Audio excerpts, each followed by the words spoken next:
우리가 지난 시간 사도행전 13장 이하를 살펴보면서 사도 바울이 그의 첫 번째 선교 여행에서 겪었던 일들, 특별히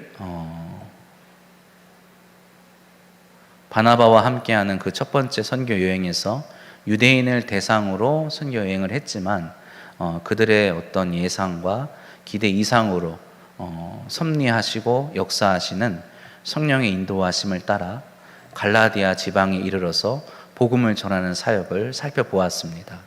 그래서 이 갈라디아 지역에 있는 안디옥과 그리고 루스드라와 더베 이러한 곳에 갈라디아 두루 지역에 돌아다니면서 교회를 세우고 또 그것을 돌아보고 돌아오는 다시금 안디옥 교회로 돌아오는 일들을 보면서 하나님께서 이 바울을 어떻게 사용하실지에 대한 어떤 예고편과 같은 일들을 한번 살펴보았죠. 우리가 다 살펴보진 않았지만 사도행전을 읽어보면 이후로 사도 바울은 그의 여행을 떠날 때 항상 이 갈라디아 지역을 들르고는 합니다.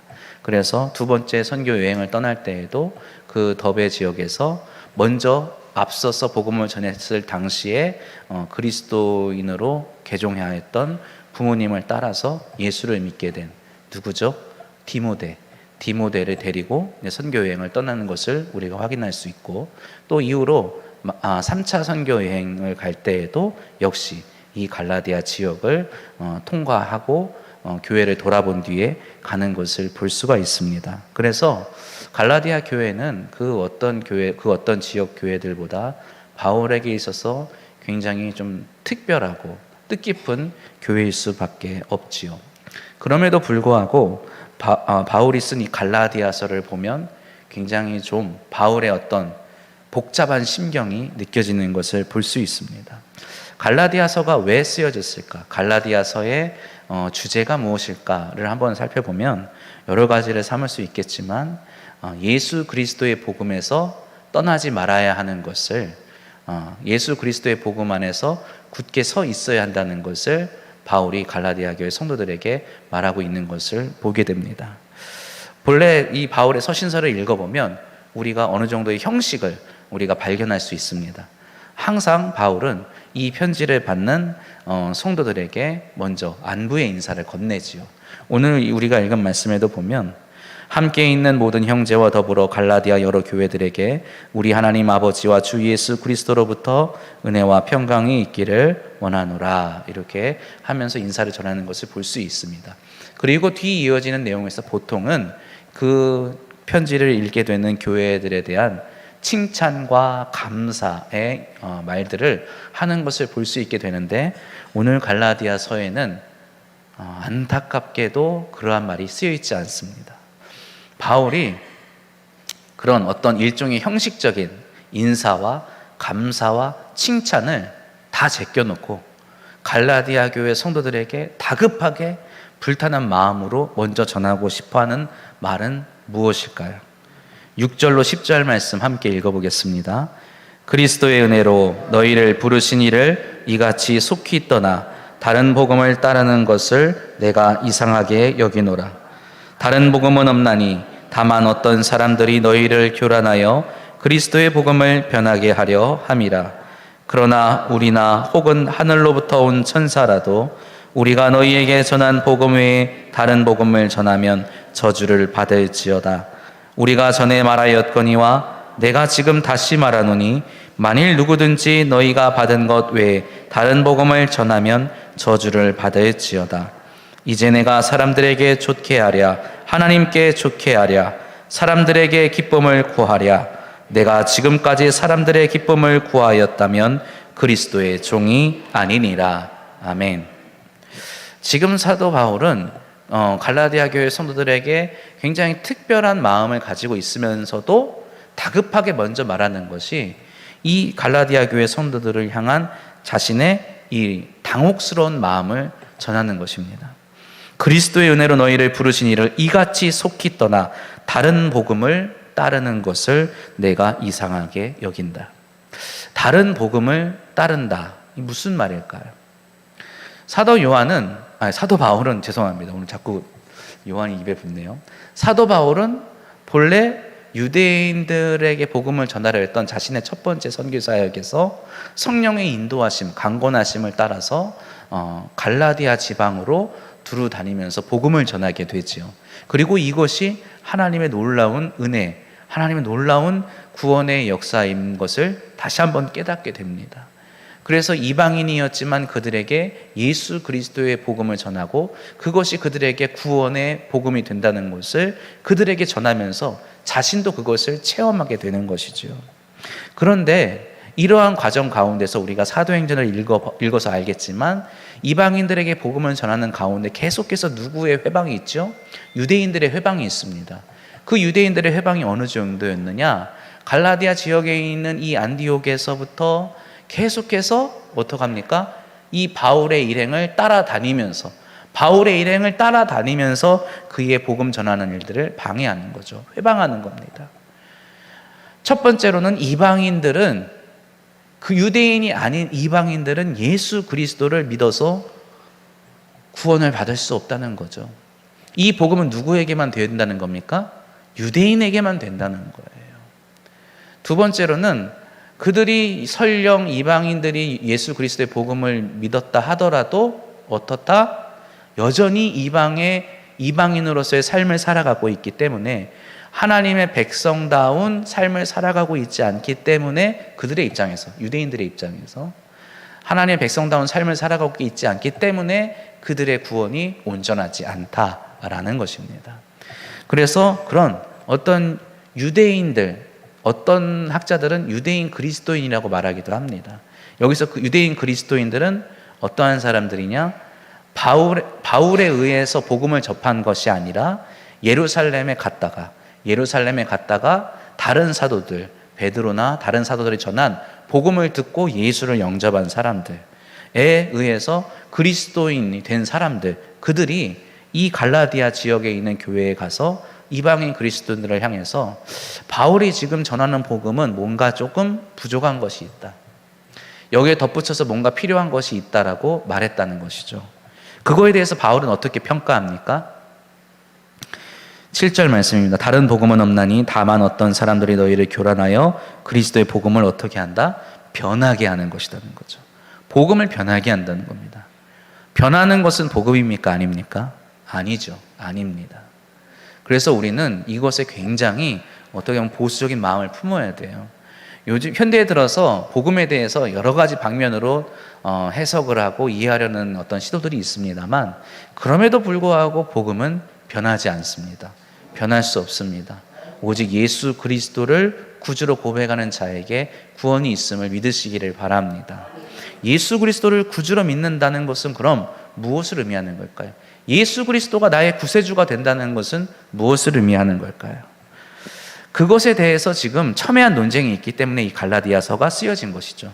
그래서 바울도 이런 표현을 찾아보기 쉽지 않지만 다른 복음을 전하는 자들에게, 자신이 전한 복음과 다른 복음을 전하는 자들에게 무엇을 선포합니까? 저주를 선포합니다.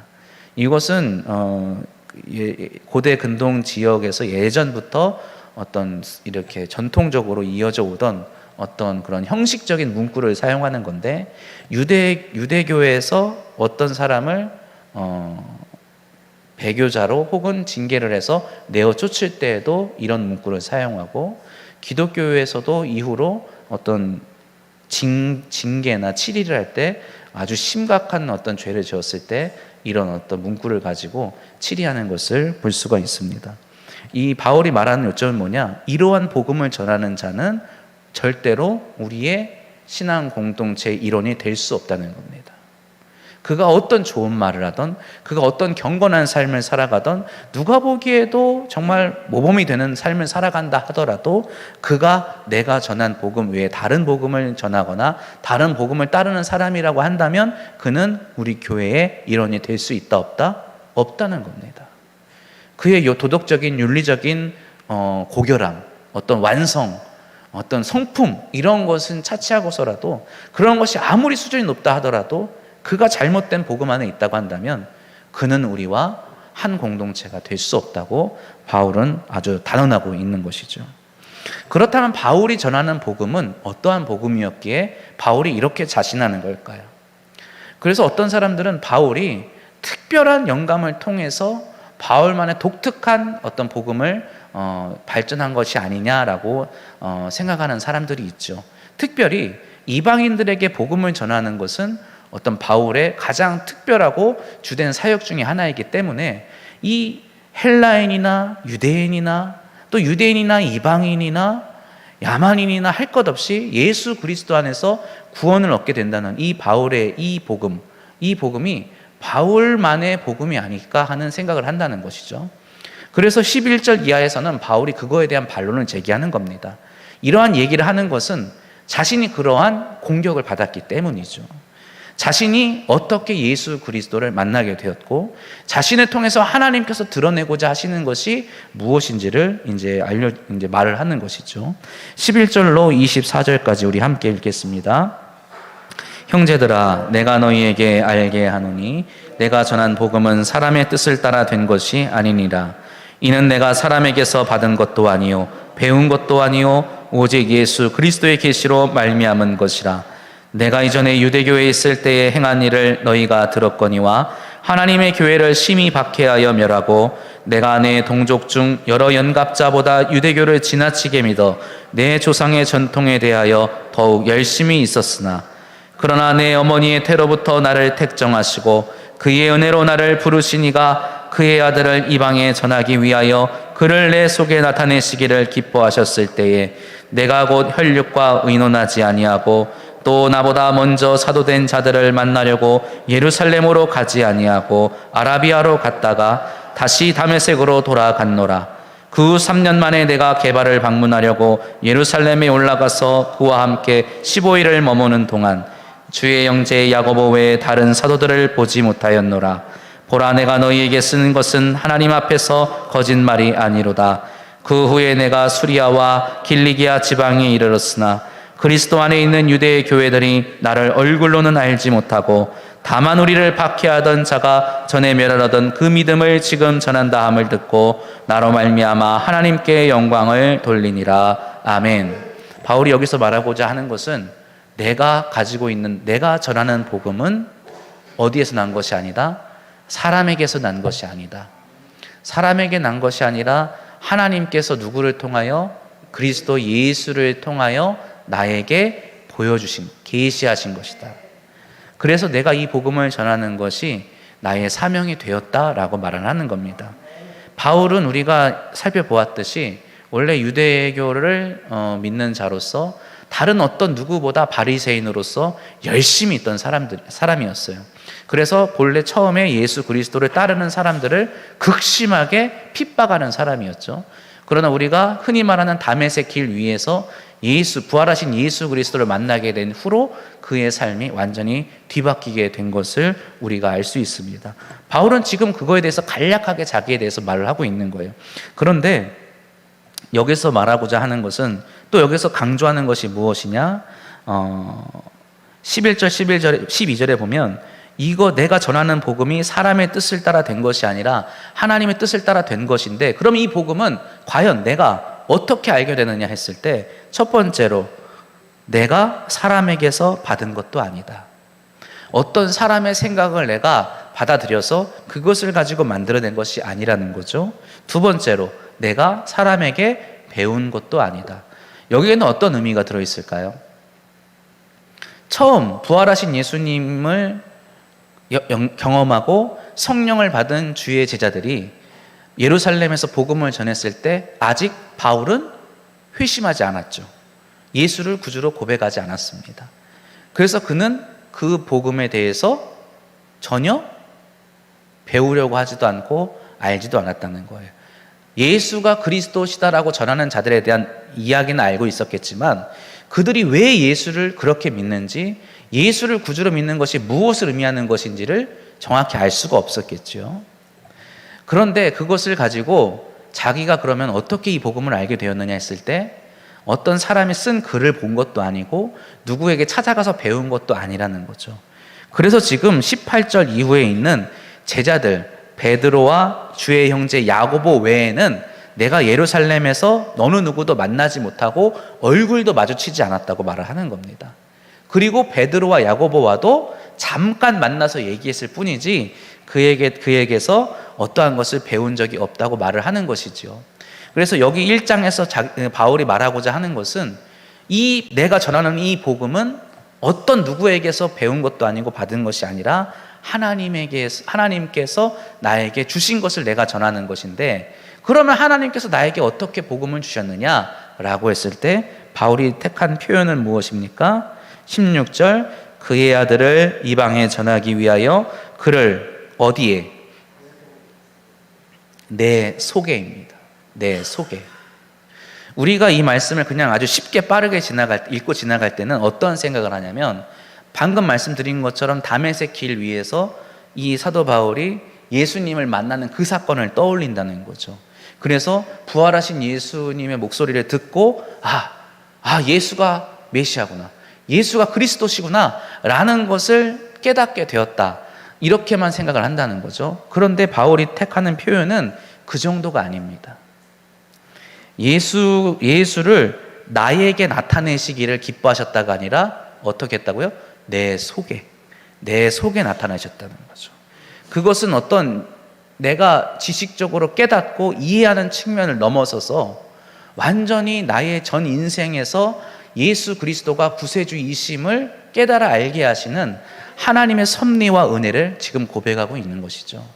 지금 이 일을 경험하고 나서 이 바울의 어떤 여정이 잠깐 공백이 있었다고 제가 예전에 말씀드렸지 않습니까? 그러한 공백 가운데서도 바울은 어떤 지식적인 면으로 예수 그리스도의 구주 되심을 이해하고 설명하려 노력한 것이 아니라 그의 삶 가운데서 그의 삶을 강하게 이끌어 가시는 하나님의 그 은혜를 경험한 것이라고 생각할 수 있는 것이죠. 그래서 이것에 대해서 2장 말미에서 바울은 다시 한번 고백하는 겁니다. 이것이 그럼 갈라디아 교회 성도들에게 어떠한 의미가 있는 고백이 되는 것인가는 나중에 또 우리가 살펴보겠습니다. 그리고 이제 2장을 넘어서 이제 어떤 이야기가 나오느냐, 이제 자신이 전하는 복음과 다른 복음을 전하는 사람들과의 일어났던 갈등에 대해서 이야기하는 거죠. 서로 다른 복음이 있어요. 바울이 전하는 복음과 어떤 사람들이 전하는 복음이 있는데 둘 다 복음이지 않습니까? 둘 다 예수 그리스도에 관한 복음이라 그래요. 근데 갈등이 있어요. 바울은 이 갈등을 먼저 소개를 하는 겁니다. 그리고 이 갈등이 무엇이 잘못됐고 이 갈등을 보았을 때 우리가 붙잡아야 하는 참된 복음은 무엇인지를 이후에 이제 설명해 나가고자 하기 위해서 바울은 이제 그 갈등에 대해서 소개를 하는 거죠. 크게는 두 가지 이야기를 하죠. 1절로 10절까지의 말씀과 11절로 14절까지의 말씀인데, 1절로 10절까지의 말씀은 자기가 예루살렘에 올라갔을 때에 겪었던 일입니다. 그리고 11절로 14절은 시리아 안디옥 교회에서 있을 때 베드로가 찾아와서 일어났던 일에 대해서 말을 하는 것이죠. 우리 함께 14절까지 한번 읽어보겠습니다. 14년 후에 내가 바나바와 함께 디도를 데리고 다시 예루살렘에 올라갔나니 계시를 따라 올라가 내가 이방 가운데서 전파하는 복음을 그들에게 제시하되 유력한 자들에게 사사로이 한 것은 내가 다름질하는 것이나 다름질한 것이 헛되지 않게 하려 함이라. 그러나 나와 함께 있는 헬라인 디도까지도 억지로 할례를 받게 하지 아니하였으니 이는 가만히 들어온 거짓 형제들 때문이라. 그들이 가만히 들어온 것은 그리스도 예수 안에서 우리가 가진 자유를 엿보고 우리를 종으로 삼고자 함이로되 그들에게 우리가 한시도 복종하지 아니하였으니 이는 복음의 진리가 항상 너희 가운데 있게 하려 함이라. 유력하다는 이들 중에 본래 어떤 이들인지 내게 상관이 없으며 하나님은 사람을 외모로 취하지 아니하시나니 저 유력한 이들은 내게 의무를 더하여 준 것이 없고 도리어 그들은 내가 무할례자에게 복음 전함을 맡은 것이 베드로가 할례자들에게 맡음과 같은 것을 보았고 베드로에게 역사하사 그를 할례자의 사도로 삼으시니가 또한 내게 역사하사 나를 이방인의 사도로 삼으셨느니라. 또 기둥같이 여기는 야고보와 게바와 요한도 내게 주신 은혜를 알므로 나와 바나바에게 친교의 약수를 하였으니 우리는 이방인에게로 그들은 할례자에게로 가게 하려 함이라. 다만 우리에게 가난한 자들을 기억하도록 부탁하였으니 이것은 나도 본래부터 힘써 행하여 왔노라. 게바가 안디옥에 이르렀을 때에 책망받을 일이 있기로 내가 그를 대면하여 책망하였노라. 야고보에게서 온 어떤 이들이 이르기 전에 게바가 이방인과 함께 먹다가 그들이 오매 그가 할례자들을 두려워하여 떠나 물러가매 남은 유대인들도 그와 같이 외식함으로 바나바도 그들의 외식에 유혹되었느니라.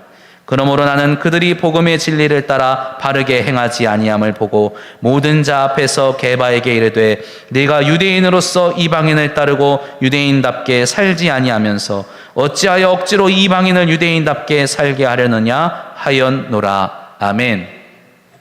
이 말씀 안에는 우리가 예전 시간에 배웠던 내용들이 조금씩 있는 것을 볼 수가 있습니다. 그래서 조금 더 잘 이해할 수 있는 측면이 있지요. 1절로 10절까지의 말씀을 보면 이제 이 사도 바울이 예루살렘에 올라가서 자신이 이방 지역의 복음을 전파하여서 이방인들이 예수 그리스도의 복음을 듣고 영접하고 그리스도인이 된 사건을 이제 보고를 하는 겁니다. 이 복음을 이런 보고를 한다는 것이 무슨 의미입니까? 본래는 의도하지 않았다는 거예요. 예루살렘 교회에서도 기대하지 않았던 일이고 아마 사도 바울도 그렇게까지 기대하지 않았던 것 같아요. 그런데 성령께서 인도하신 이 놀라운 사건을 통해서 이방인들도 예수 그리스도의 복음을 전해 듣고 영접하는구나. 이 일을 어떻게 해야 할까라고 예루살렘에 가서 논의를 했다는 것이죠. 그래서 그 일에 대한 증인으로 지금 누구를 데려갔다고요? 헬라인인 디도를 데려갔다는 겁니다. 디도는 이방인이었어요. 이방인이지만 예수 그리스도의 복음을 듣고 예수를 구주로 그리스도로 고백하고 영접한 사람이라는 거죠. 그래서 이 사람이 이렇게 되었음을 예루살렘에 있는 사도들에게 이제 보여주고 이 일을 논의할 것에 대해서 이 일 논의하기 위해서 찾아갔다는 것이죠. 근데 그러한 가운데 디도에게 억지로 할례를 받지 않게 했다고 바울은 강조합니다. 당연히 이 디도라는 사람은 헬라인, 이방인이었기 때문에 유대의 율법인 할례를 받지 않았겠죠. 그런데 바울은 그것을 그냥 놔뒀다고 말을 하는 거예요. 당연하지 않습니까? 이방인인데 당연하잖아요. 근데 바울은 놔뒀다고 강조를 하는 거예요. 왜 강조를 합니까? 4절 말씀에 가만히 들어온 거짓 형제들 때문에 그렇다는 거예요. 이 바울이 하는 말을 통해서 잘 생각해 보면, 거꾸로 유추해 보면 무슨 말이냐? 거짓 형제들이 이 이방인 그리스도인들, 이방인인데 예수를 믿어 그리스도인이 된 사람들에게 요구를 한 것인데 무엇을 요구했다고요? 무엇을 요구했어요? 할례를 요구한 거예요. 할례를 요구한 거죠. 왜 그럴까요? 예수 그리스도는 본래 누구에게 주신 구원자세요? 유대인에게 주신 구원자세요.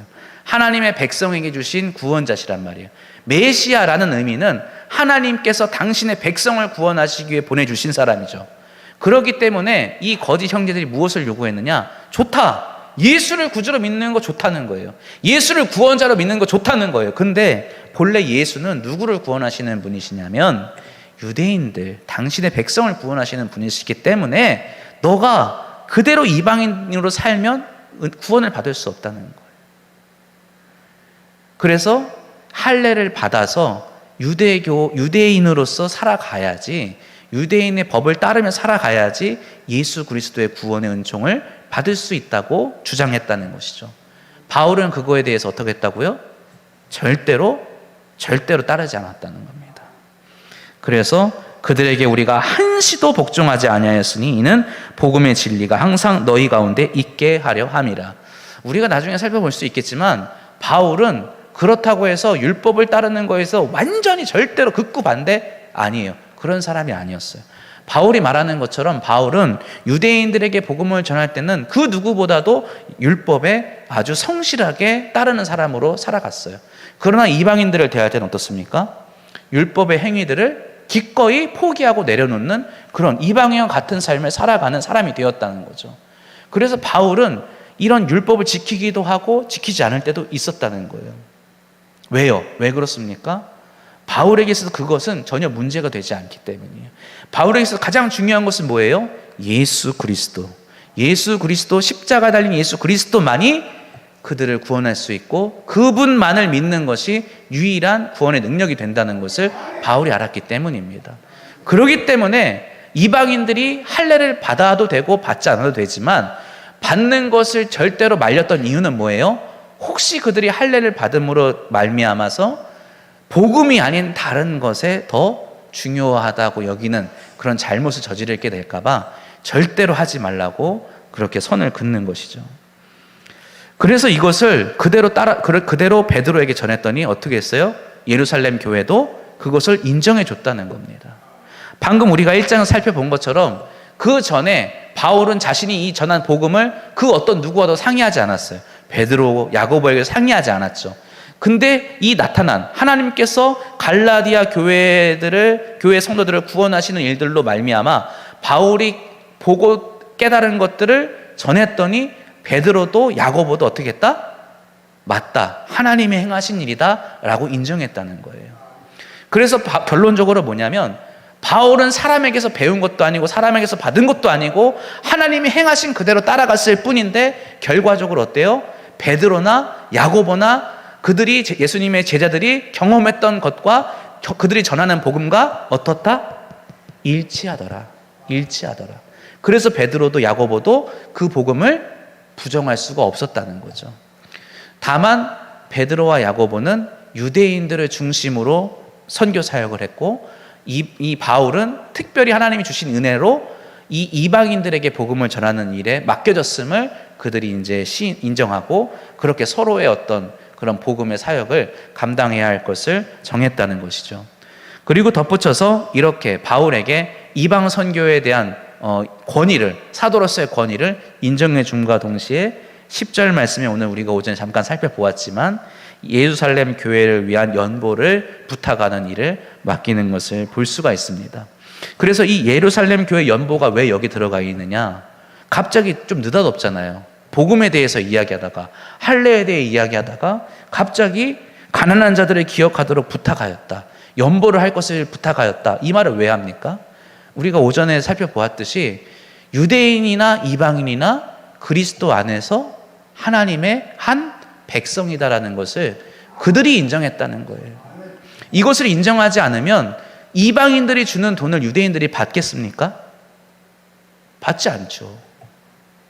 예수님께서 선한 사마리아인의 비유를 통해서 그 율법 교사의 그 외식하는 모습을 무참히 지책하셨듯이 유대인들은 설령 자신들이 아무리 고통스럽고 어려운 상황이라 하더라도 무시하는 그 이방인들에게서 그 어떤 호의도 받지 않는다는 거죠.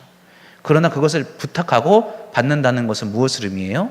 설령 그들이 이방인이라 하더라도 우리가 하나의 백성이다. 하나님의 백성이다라는 것을 인정했다는 거예요. 그래서 이것이 유대인에게나 이방인에게나 동일하게 하나 되게 하시는 하나님의 섭리 안에 있는 복음이라는 것을 바울이 지금 강하게 말하고 있는 것입니다. 그런데 이 일이 있고 난 후 베드로가 이 어떤 친교와 화합의 목적으로 이방 교회인 안디옥 교회를 방문하게 되죠. 특별히 베드로는 우리가 사도행전을 살펴보면 그 무두장인 시몬의 집에 있다가 하나님께 주신 환상을 보고 고넬료의 가정에 복음을 전하고 그 가정이 구원받는 것을 경험하게 되므로 개인적으로 어떤 것을 경험합니까? 이방인에게 복음이 전파되는 것을 예루살렘에서 경험하게 돼요. 다른 제자들은 그런 경험을 하지 못하는데 베드로만 이 경험을 하게 됩니다. 그래서 베드로도 어떻습니까? 이방인에게 예수 그리스도의 복음의 문이 열려 있다는 것을 강하게 경험하는 거죠. 어떤 그런 경험 때문인지 몰라도 베드로가 이 안디옥, 이방 교회에 있는 안디옥에 방문해서 이방인들과 함께 식사를 하는 거예요. 그러다가 여기 보니 야고보로부터 온 어떤 사람들, 이 사람들이 베드로를 찾는 것을 듣자 이 베드로가 어때요? 같이 밥 먹고 있던 그 자리를 박차고 일어나서 따로 떨어져서 있는 겁니다. 무슨 말이에요? 본래 유대인들은 음식을 먹을 때 부정한 사람과 먹으면 안 되죠.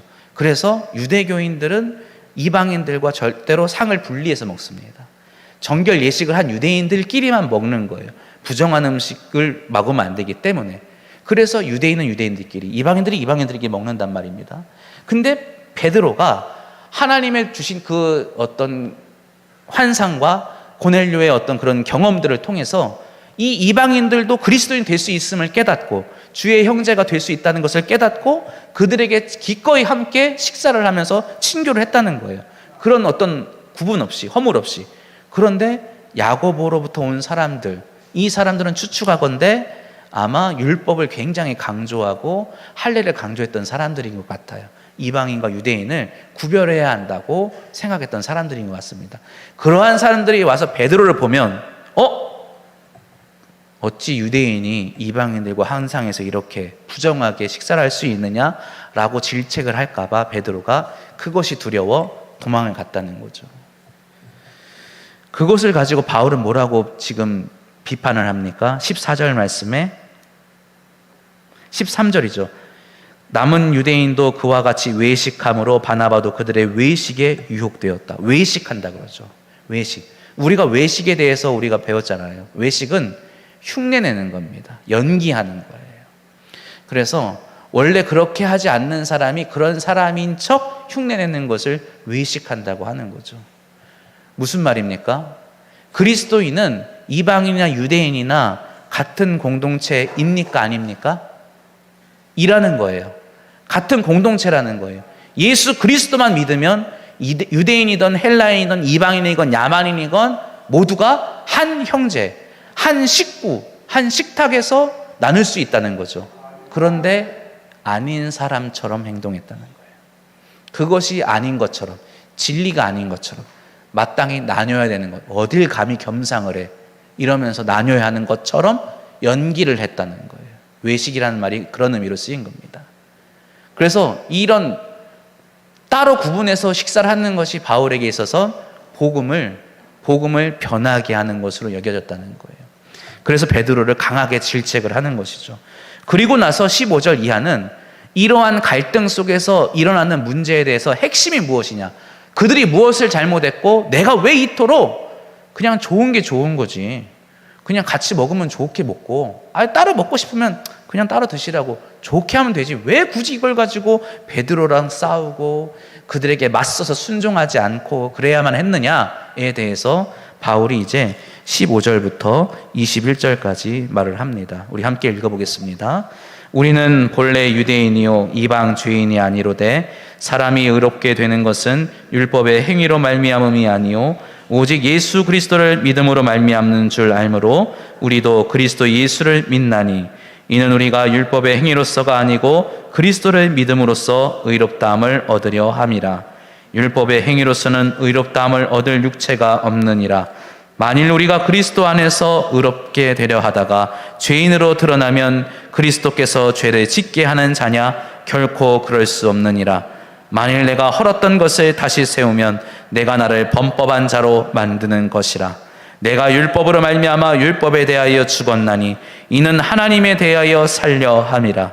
내가 그리스도와 함께 십자가에 못 박혔나니 그런즉 이제는 내가 사는 것도 아니요 오직 내 안에 그리스도께서 사시는 것이라. 이제 내가 육체 가운데 사는 것은 나를 사랑하사 나를 위하여 자기 자신을 버리신 하나님의 아들을 믿는 믿음 안에서 사는 것이라.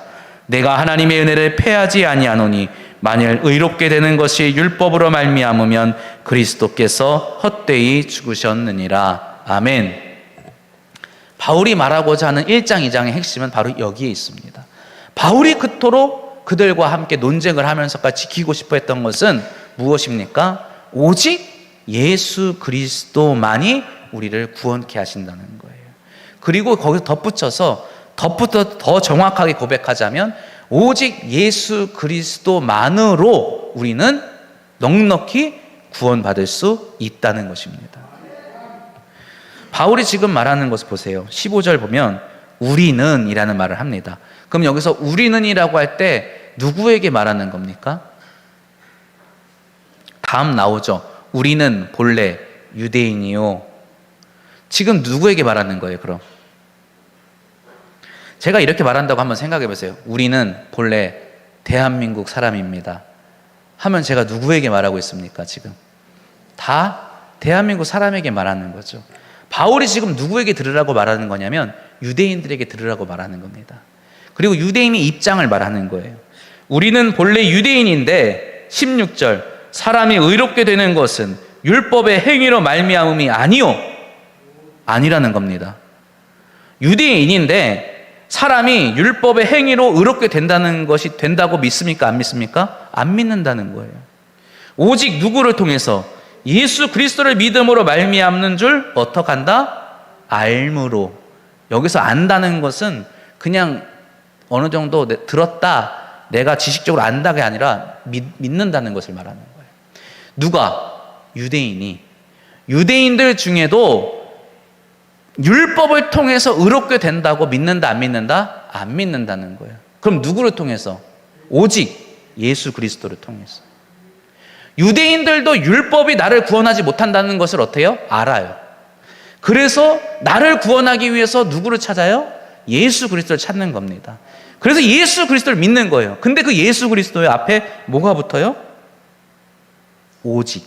오직입니다.